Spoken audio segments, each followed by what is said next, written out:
जय स्टूडेंट्स। तो आज के लेक्चर में हम लोग इलेक्ट्रोलिसिस का जो क्वालिटेटिव एस्पेक्ट है उसका बचा हुआ पोर्शन डिस्कस करेंगे। तो स्टार्ट करते हैं हमारा आज का लेक्चर।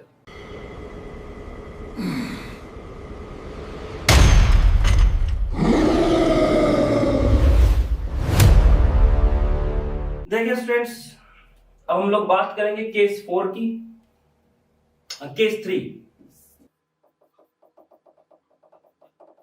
केस 3 क्या है?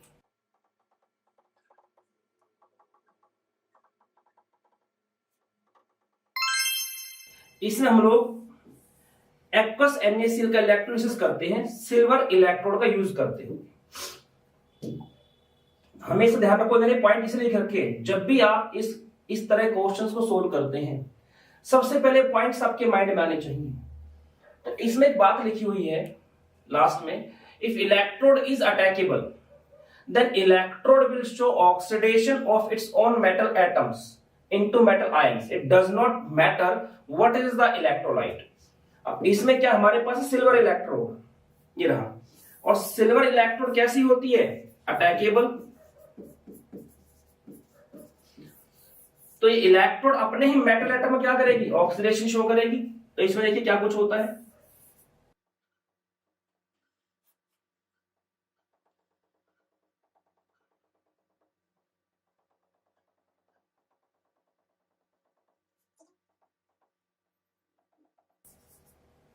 इस बार जो इलेक्ट्रोड्स है वो किसकी बनी हुई है? सिल्वर की।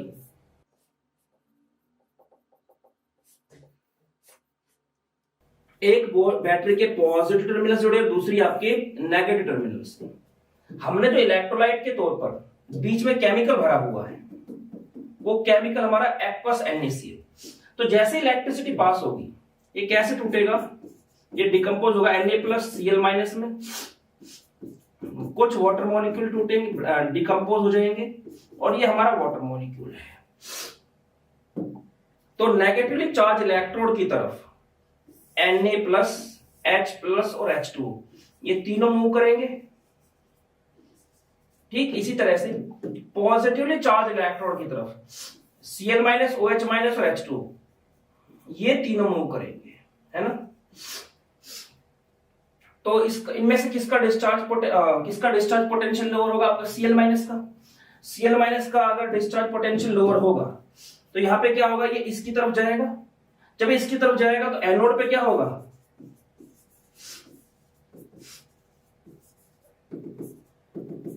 एनोड पे 2Cl- गए, 2 इलेक्ट्रॉन लूज किए, Cl2 गैस निकली इस तरह से, है ना। यहां से क्या हुआ? Cl2 गैस निकली। ठीक है जी। कैथोड पे क्या होगा? 2 इलेक्ट्रॉन आएंगे, हमारे पास है H+, Na+ और H2। इनमें से किसका डिस्चार्ज पोटेंशियल लोअर होगा? H2 का होगा। H+ की बात यहां नहीं करें, कंसंट्रेटेड सॉल्यूशन है तो H+ क्या है? नाप के बराबर है, और जब नाप के बराबर है तो जब आप इसका रिडक्शन करेंगे, रिडक्शन फॉर्म में ऐसे लिखा जाएगा ना,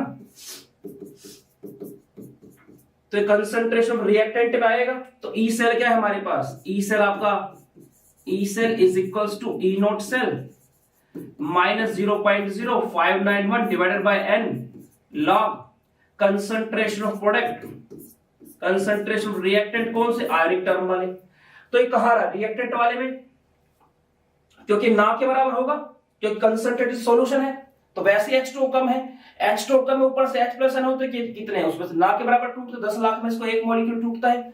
तो ये बहुत ही छोटा नंबर है, ये बहुत छोटा है, तो ये नंबर क्या हो जाएगा? पूरा बहुत ही बड़ा हो जाएगा। नंबर बड़ा हो जाएगा तो इसमें इसको बड़ा नंबर माइनस करेंगे तो इसका रिजल्ट क्या आएगा? कम आएगा।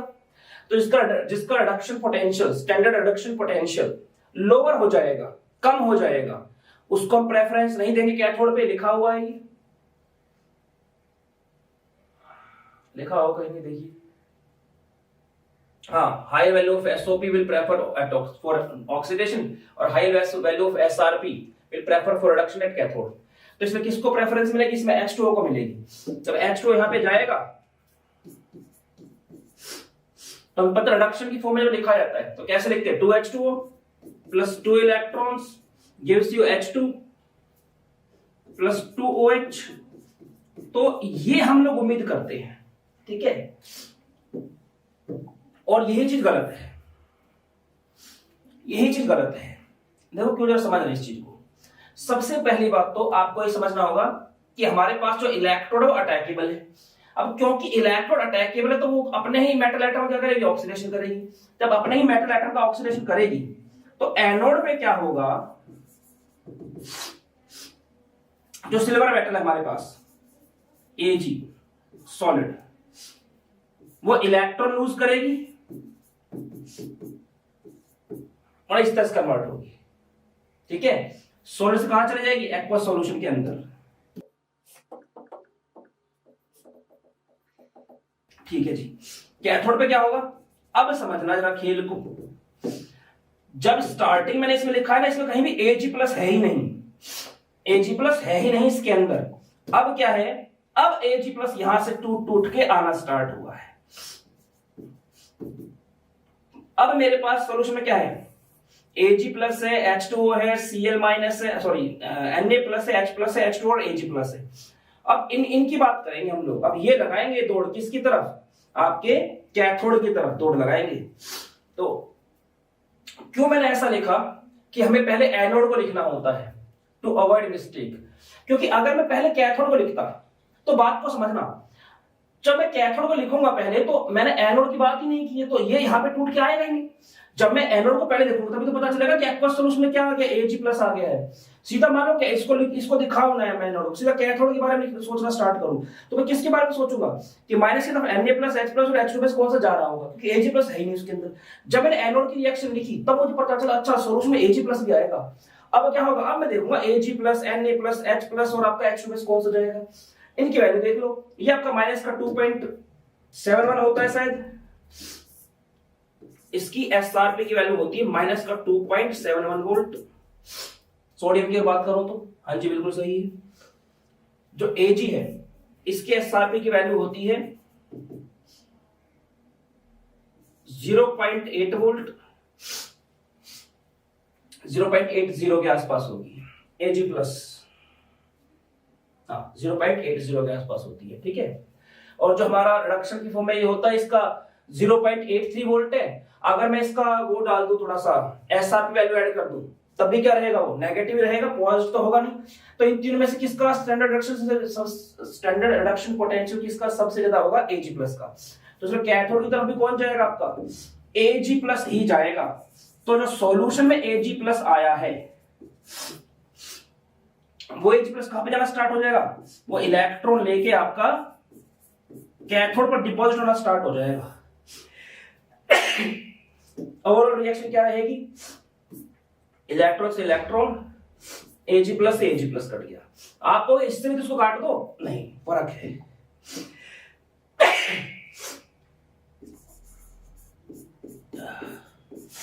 क्या फर्क है, जितना इस इलेक्ट्रोड पर वेट कम होगा सिल्वर का, ठीक उतना वेट यहां पर नहीं बढ़ेगा।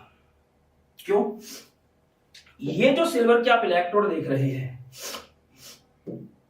ये इम्प्योर है,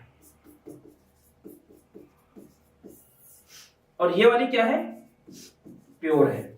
अब इसमें क्या है, एंटीमनी बिस्मथ टाइप की कुछ इंप्योरिटीज भी होती हैं, तो ये टूटेगा ना, जो टूटती है तो इसकी कुछ इंप्योरिटीज जो होती है वो यहां पे नीचे सेटल डाउन हो जाती है, सिल्वर एंटीमनी बिस्मथ टाइप की। ठीक है, इसे हम एनोड मड बोलते हैं, क्योंकि एनोड के नीचे इकट्ठा हो जाता है इस तरह से। तो यहां से जब चीज टूटी है तो इसमें जो वेट निकला है उसमें सिल्वर भी है और एंटीमनी बिस्मथ टाइप के दूसरे एलिमेंट भी है कुछ, तो वो तो जाएंगे नहीं उस तरफ, वो नीचे बैठ जाएंगे, लेकिन सिल्वर उस तरफ जाएगा। तो यहां से मान लो 5 ग्राम टूटा, उसमें से मान लो 1 ग्राम क्या हो, एनोड मड, तो 4 ग्राम सिल्वर तो वहां जाएगा। लेकिन यहां से इलेक्ट्रोड का वेट कितना कम हुआ, 5 ग्राम, यहां पे कितना चढ़ा है आपका 4 ग्राम। ठीक है, तो ये आपकी प्योर होती है, प्योर सिल्वर की इलेक्ट्रोड, ये आपकी इम्प्योर होती है। ठीक है, तो इसलिए मैं इससे इसको कैंसिल नहीं कर सकता हूं। ठीक है, आई बात समझ में आप लोगों को। देखिए अब क्या होगा इसमें, यहां पे जो इंपॉर्टेंट पॉइंट है कुछ कुछ कंक्लूजन में क्या क्या लिखेंगे हम लोग। सबसे पहला कंक्लूजन तो क्या है, इसमें कहीं भी H प्लस आयन या OH माइनस आयन इन्वॉल्व नहीं हो रहे हैं, तो इसका पीएच क्या रहेगा, पीएच रहेगा आपका सेम रहेगा, पीएच जो है वो सेम रहेगा। दूसरा, जो आपका एनोड ने जो वेट लूज किया होगा वो ज्यादा होगा किसके द्वारा, जो कैथोड ने वेट गेन किया होगा।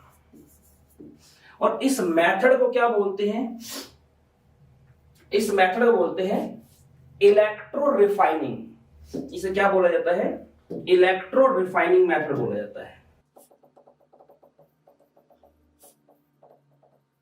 ठीक है, अगर यहां मान लो कोई और इलेक्ट्रोड होते उसके ऊपर सिल्वर चिपकता तो उसे इलेक्ट्रोप्लेटिंग बोला जाता है। ये मेटलर्जी नाम की एक यूनिट है, उसमें ये सब पढ़ाया जाता है। ठीक है, तो आप लोग एक बार इसका स्क्रीनशॉट ले लीजिए, फिर इसके आगे चलते हैं। तो स्टूडेंट्स हम बात करेंगे केस 4 की। ये क्या कहता है,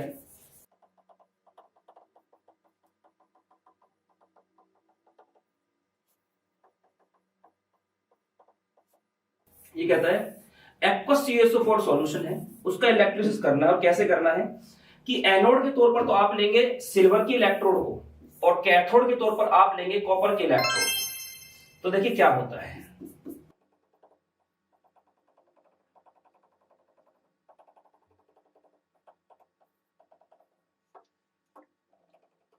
बैटरी का जो पॉजिटिव टर्मिनल है उससे हम जिस इलेक्ट्रोड को जोड़ते हैं वो सिल्वर की इलेक्ट्रोड, जो कि एनोड की तरह काम करेगी। और बैटरी के नेगेटिव टर्मिनल से हम जिसे जोड़ते हैं वो होती है कॉपर की इलेक्ट्रोड, जो कि काम करती है कैथोड की तरह। ठीक है जी, इलेक्ट्रिसिटी पास होगी तो CaSO4 कैसे टूटेगा, CO2 प्लस SO4 2 माइनस, कुछ पानी के मॉलिक्यूल टूटेंगे H प्लस OH माइनस में, और यहां पे क्या H2। मैंने आपको बताया था कि भाई हम पहले एनोड को लिखते हैं। इसमें क्या क्या बातें नोटिस करने वाली है, सबसे पहले तो एक्वस CaSO4 है। एक्वस का मतलब क्या, कंसंट्रेटेड। जब मेंशन ना किया जाए तो क्या मान के चलते, कंसंट्रेटेड। दूसरी बात क्या ध्यान रखनी है, हमारे पास जो एनोड है वो सिल्वर की बनी है, जो कि क्या होती है, अटैकेबल। और क्योंकि वो अटैकेबल है तो पॉइंट 5 ध्यान रखना पड़ेगा कि अगर हमारे पास एनोड अटैकेबल होती तो कोई फर्क नहीं पड़ता कि आपने इलेक्ट्रोलाइट किसका लिए रखा है, वहां पर क्या होगा, इसी इलेक्ट्रोड का ऑक्सीडेशन होता है और ये अपने मेटल एटम को मेटल आयन में कन्वर्ट कर देती है।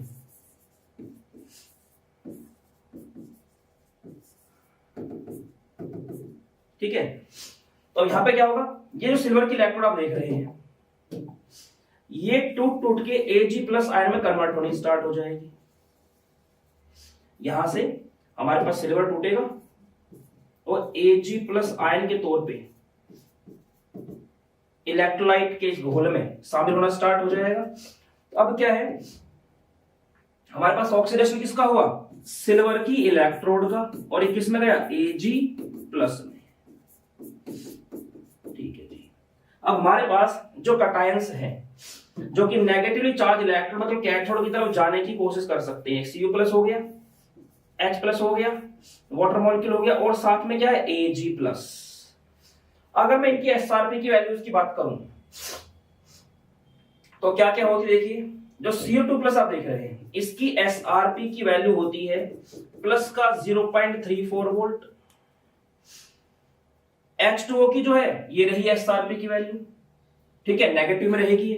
और Ag प्लस वाला जो है इसकी SRP की वैल्यू क्या होती है, प्लस का 0.80 वोल्ट। और ये पॉइंट कहता है कि कैथोड पर उसका रिडक्शन होगा जिसकी SRP की वैल्यू क्या होगी, हायर होगी। तो किसकी ज्यादा है, सिल्वर की। तो यहां पे क्या होगा, जो Ag प्लस इलेक्ट्रोलाइट में आया है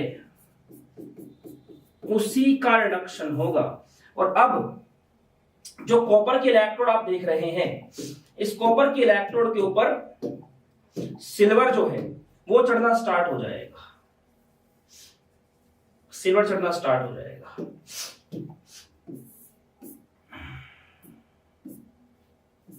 ठीक है, यहां पे आपका ये इस तरह से है। अब क्या क्या बात इसमें ध्यान रखने वाली है, कंक्लूजन्स क्या क्या निकले हैं।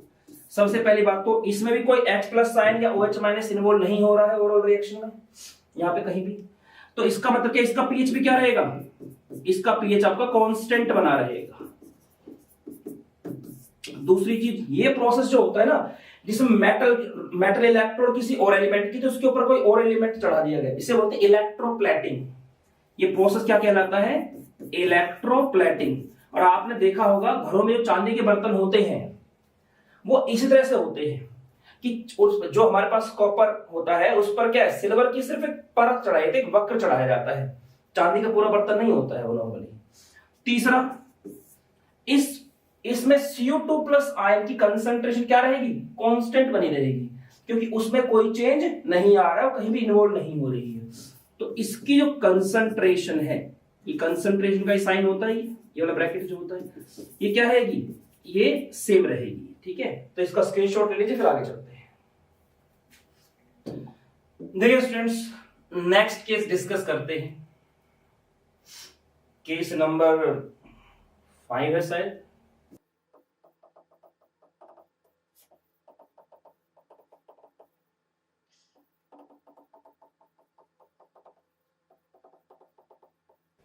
डाइल्यूट H2SO4 का इलेक्ट्रोलिसिस करेंगे प्लेटिनम इलेक्ट्रोड का यूज करते हुए। देखिए क्या कुछ होता है इसके अंदर।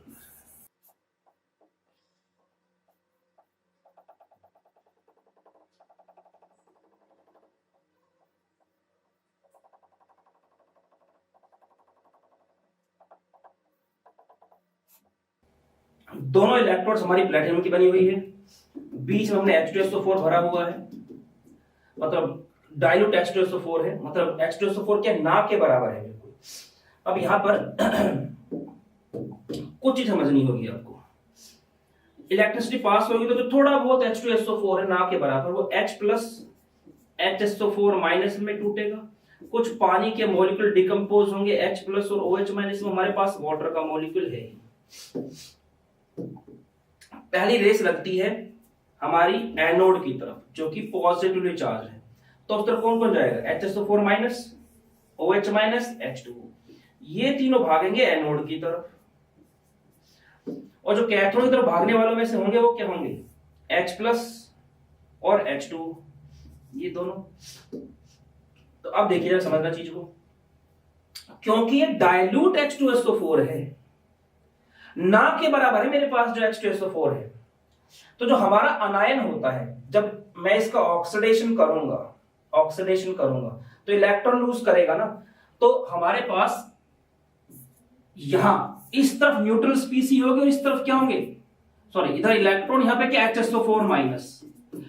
तो जो मेरे पास रिएक्टेंट साइड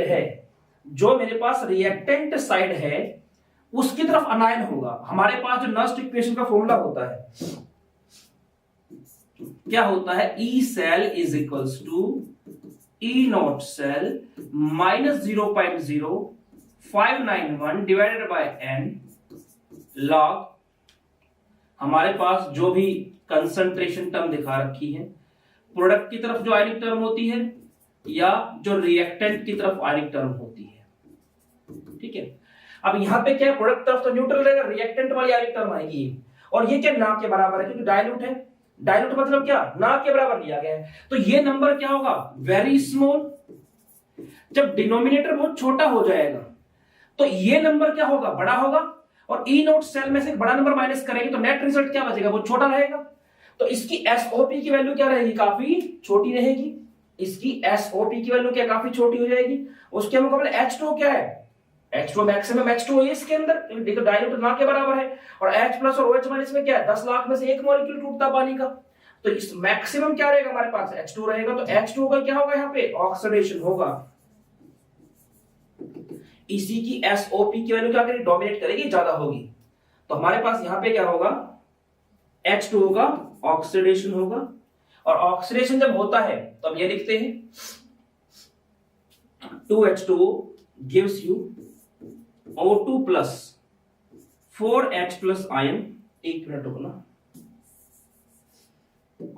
H2 क्या हमारे पास ये लिक्विड फॉर्म में है, O2 गैस के तौर पर रिलीज होगी, 4H plus ion aqueous solution रहेंगे, और ये आपके 4 इलेक्ट्रॉन्स। ठीक है, ठीक है, ये एनोड पर है, ठीक है। अच्छा, कैथोड पे क्या होगा? कैथोड की तरफ दौड़ लगाएंगे H प्लस और H2, ठीक है। अब क्योंकि H प्लस तो संख्या में बहुत ही कम होंगे, H प्लस जो संख्या में क्या रहेंगे, कम रहेंगे। कम क्यों रहेंगे? डाइल्यूट है ना, तो ना के बराबर ये है, ये 100% में डिसोसिएट होगा, लेकिन इसके मॉलिक्यूल क्या है, ना के बराबर है ना, तो ना के बराबर H प्लस होगा। और वाटर मॉलिक्यूल के डिसोसिएट होने से तो वैसे ही 10 लाख में से एक मॉलिक्यूल डिकम्पोज होता है उसका, तो H प्लस की कंसंट्रेशन क्या रहेगी, यहाँ पे बहुत ही कम रहेगी। तो जब उसके लिए रिएक्शन लिखोगे तो आपका H प्लस तो आएगा इस तरफ और H2 क्या आएगा इस तरफ, तो इधर में रिएक्टेंट वाली टर्म क्या है, बहुत छोटी होगी। H प्लस आयन क्या है, इस सॉल्यूशन में बहुत ही कम है, तो डिनोमिनेटर बहुत छोटा होगा, तो ओवरऑल रिजल्ट क्या बचेगा, ये बड़ा, और इसमें से बड़ा वैल्यू माइनस करोगे तो नेट रिजल्ट क्या बचेगा, छोटा बचेगा।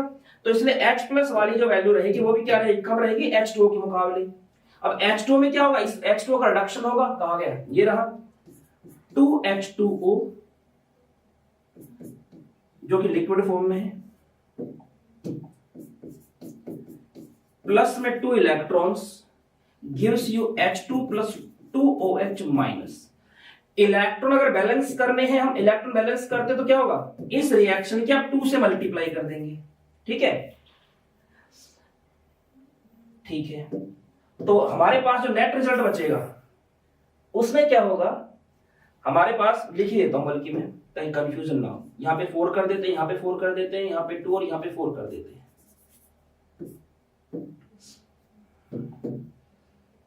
यहां पे कितना था, रिडक्शन में 2 था, तो यहां पे 4 कर देते हैं। यहां पे H2 था, यहां पे 2 कर देते हैं, यहां पे 4OH माइनस, यहां पे 4 इलेक्ट्रॉन। अब जो कैंसिल होता है उसे कैंसिल कर दो आप, 4 इलेक्ट्रॉन से 4 इलेक्ट्रॉन कैंसिल हो गए, ठीक है। अब देखिए हमारे पास यहां पर जो चीज है क्या, 6H2O gives you O2 gas plus H2 gas, ये भी गैस की फॉर्म में, प्लस में 4H plus aqueous plus 4OH minus aqueous. तो यहां पे साफ है ये H प्लस OH संख्या बराबर है, तो हमारे पास इसमें भी पीएच पर कोई चेंज नहीं आने वाला है, इसका पीएच भी ऐसे रहेगा। अब क्योंकि यहां पे इसको डाइल्यूट सॉल्यूशन दिया गया है, तो ये जो केस बना है, ये किस तरह केस बना है, लो चार्ज डेंसिटी का, ये आपका लो चार्ज डेंसिटी का केस बना है हमारा इस एसिड में, ठीक है। अगर यहीं पर मैं हाई चार्ज डेंसिटी का केस लेता, मतलब कंसंट्रेटेड सॉल्यूशन लेके चलता, मैं इसी बता रहा हूं इस चीज को, ठीक है। अगर मैं कंसंट्रेटेड सॉल्यूशन लेके चलता तो क्या होता,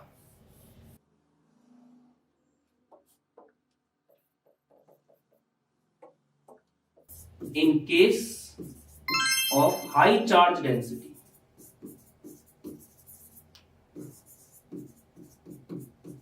हमारे पास H2SO4 का सॉल्यूशन क्या कंसंट्रेटेड होता। अब जो मेरे पास एनोड कैथोड रिएक्शन आती है,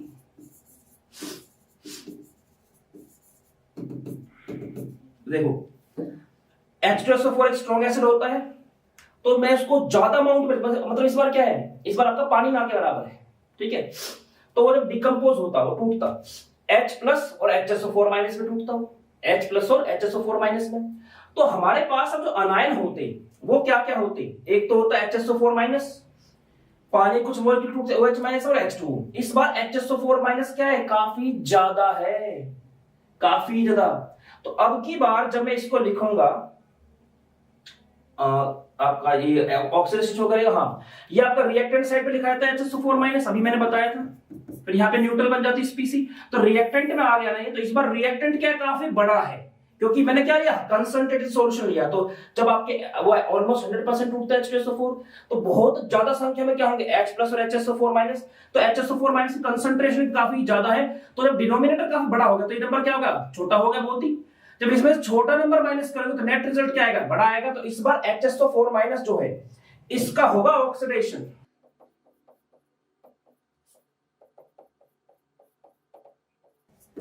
ठीक है।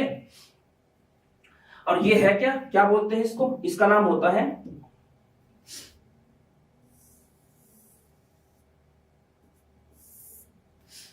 पर oxy die sulphuric acid.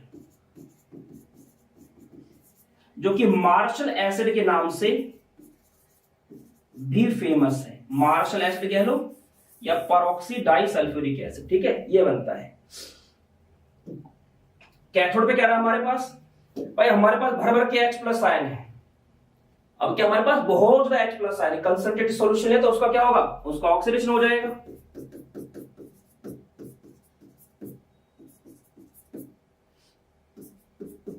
H2 gas release होगी यहां से, ठीक है। अब इसमें क्या बात ध्यान रखनी है आपको, आपके माइंड में आ सकता है कि भाई ऑक्सीडेशन किसका हुआ, तो रिडक्शन समझ में आया, ये +1 से 0 में चला गया, इसमें ऑक्सीडेशन किसका हुआ है, तो उसके लिए आपको इसके स्ट्रक्चर का पता होना चाहिए। इसका स्ट्रक्चर मैं यहां बना रहा हूं,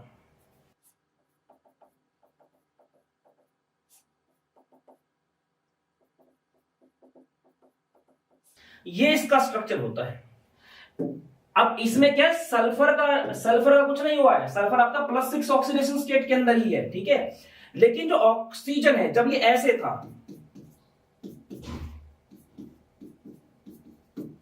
तो यहां पे तो ऑक्सीजन है ना, ये -2 ऑक्सीडेशन स्टेट रखता है, -2। लेकिन जब ये ऑक्सीजन में सिंगल बॉन्ड रखता है, क्या है ये -1, तो -2 से कहां चला गया, ये -1 में। तो इसमें जो ऑक्सीजन है ना, उसका ऑक्सीडेशन हुआ है, वो ऑक्साइड से कहां चला गया है आपका, परऑक्साइड में, मतलब -2 से -1 में चला गया है, ठीक है। तो आप इसका स्क्रीनशॉट ले लीजिए, फिर चलते हैं इससे आगे की तरफ। देखिए स्टूडेंट, अगला केस डिस्कस करते हैं।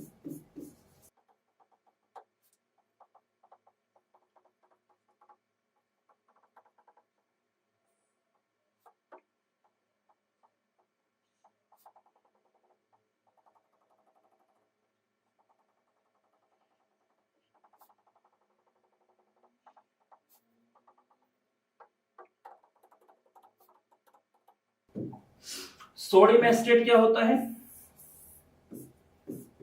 CH3COONe, ठीक है। आप 11th में आपने एक मेथड पढ़ा होगा, कॉल्बेज इलेक्ट्रोलिसिस मेथड, वही है ये वही है, ठीक है। देखिए होता क्या है इसमें,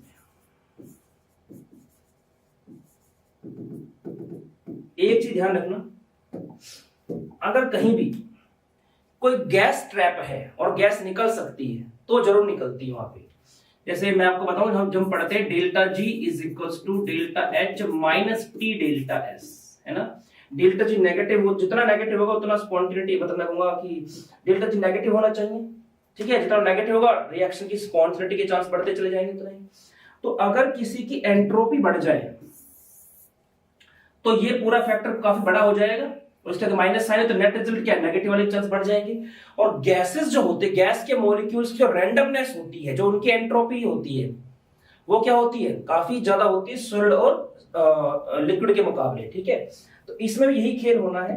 देखिए जैसे इलेक्ट्रिसिटी पास होगी, होगा क्या, सोडियम एसिड टूट जाएगा एसीटेट आयन में, सोडियम आयन में कुछ पानी के मॉलिक्यूल्स टूटेंगे और ये वाटर का मॉलिक्यूल। अब इसमें से आपका जो माइनस चार्ज वाले हैं, एसीटेट आयन, OH - H2, क्योंकि आपका मेंशन ही किया गया तो कैसा सॉल्यूशन मान के चलेंगे हम, कंसंट्रेटेड। तो उसमें क्या होगा आपका, हमारे पास जो पानी है वो काफी कम है, पानी कम है और पानी के मॉलिक्यूल तो डिसोसिएट क्या होते हैं, बहुत कम होते हैं। तो हमारे पास क्या होगा, OH - N बहुत ही कम है, पानी भी कम है, तो किसके चांस ज्यादा यहां पहुंचने के, एसिटेट आयन के। और इसके SRP की वैल्यू होती है -0.2, तो SOP की वैल्यू क्या होगी, इसकी 0.2 होगी, +0.2, ठीक है, जो कि बाकियों के मुकाबले ज्यादा। वैसे भी कंसंट्रेशन ज्यादा है, कंसंट्रेशन ज्यादा तो ऑब्वियस सी बात है इसका ई सेल क्या हो जाएगा, बढ़ जाएगा, ठीक है, तो हायर वैल्यू आएगी उसकी। तो एनोड पे क्या होगा, थोड़ा सा मैं इसको नीचे लिखो,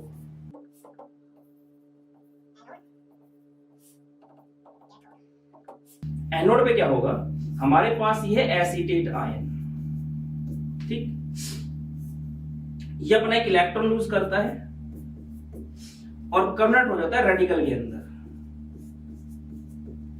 ठीक है। अब इसका मैं स्ट्रक्चर यहां पे थोड़ा अलग से लेके चलूंगा, ऐसे फ्री रेडिकल बन गया। फ्री रेडिकल हाईली रिएक्टिव होते हैं, तो क्या करता है, ये जो बॉन्ड बना है इसमें 2 इलेक्ट्रॉन है, ये इलेक्ट्रॉन इसके पास जाता है और ये इलेक्ट्रॉन इसके पास जाता है ऐसे। तो ये इसके पास एक इलेक्ट्रॉन है, इसके पास इलेक्ट्रॉन है, तो ये क्या बन जाएगा, यहाँ पे CO2 गैस जो होती है वो रिलीज हो जाती है और CH3 रेडिकल हमारे पास बचता है लास्ट में। तो हमारे पास यहाँ पे क्या होगा, जो ये CH3COO रेडिकल है, मैं इनको 2 लेके चलता हूं, ठीक है। तो क्या होगा हमारे पास 2 मिलेंगे हमें CH3 के रेडिकल और निकल जाएगी CO2 गैस। अब जो 2 CH3 के रेडिकल्स हैं ये आपस में कंबाइन हो जाएंगे और बनाएंगे ईथेन गैस। और कैथोड की बात करें तो इसकी तरफ कौन सा है हमारे पास, H2 है हमारे पास यहाँ पे, ठीक है। तो H2O क्या होगा, यहाँ पे रिडक्शन होगा जो कि इस रिएक्शन के थ्रू होगा, 2H2O प्लस 2 इलेक्ट्रॉन्स, इससे हमें मिलेगा H2 plus 2OH, 2OH minus, ठीक है।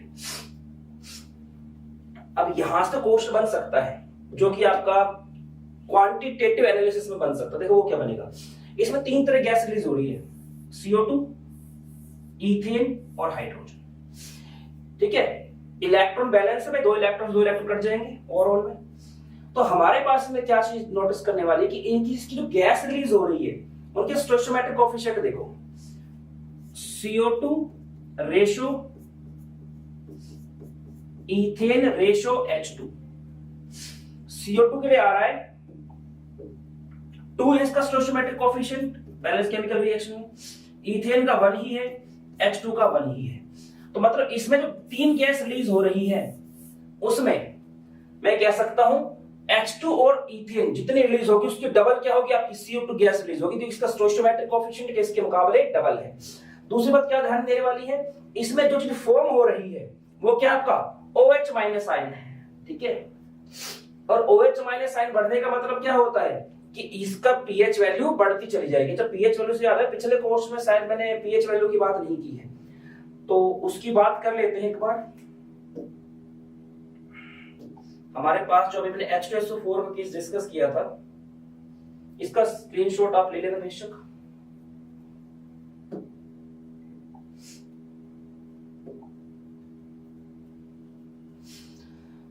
अभी हमने H2SO4 केस डिस्कस किया था, उसमें क्या था देखो, जो यहां पर जो बात थी, यहां पर तो न्यूट्रल था, अगर इधर बात करें तो H प्लस आयन क्या हो रहे हैं, देखो कंज्यूम हो रहे हैं। अब क्योंकि H प्लस आयन कंज्यूम हो रहे हैं, H प्लस आयन घट रहा है, ठीक है। तो इसका मतलब क्या, pH की वैल्यू क्या करेगी, इसके अंदर इंक्रीज करेगी, इसकी pH की वैल्यू क्या कर जाएगी, इस वाले केस में इंक्रीज कर जाएगी, इस वाले में कोई फर्क नहीं पड़ेगा, ठीक है। तो स्टूडेंट्स आज के लेक्चर वहीं पर रोकते हैं, इसके आगे का जो पार्ट है वो नेक्स्ट लेक्चर में डिस्कस करेंगे।